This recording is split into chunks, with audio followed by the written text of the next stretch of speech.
কতই না সুন্দর, দেখলেই মন জুড়ে যায়। পাহাড়ের পাদদেশে মাচাং করে সেখানে চাষ হচ্ছে করলা। এই যে এত সুন্দর দৃশ্য, এই দৃশ্যের পিছনে অদৃশ্যের গল্পও আছে, সুন্দরের পিছনে অসুন্দরের গল্প আছে, যে গল্পটা শুনলে হয়তো অবাক হবেন আপনারা।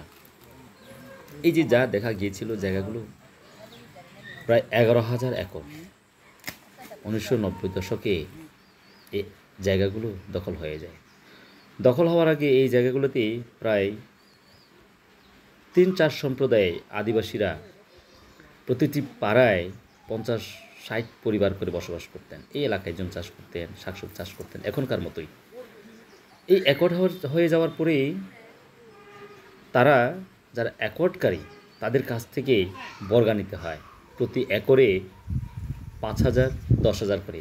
পাহাড় হলে 5,000, সমতল হলে 10,000 করে।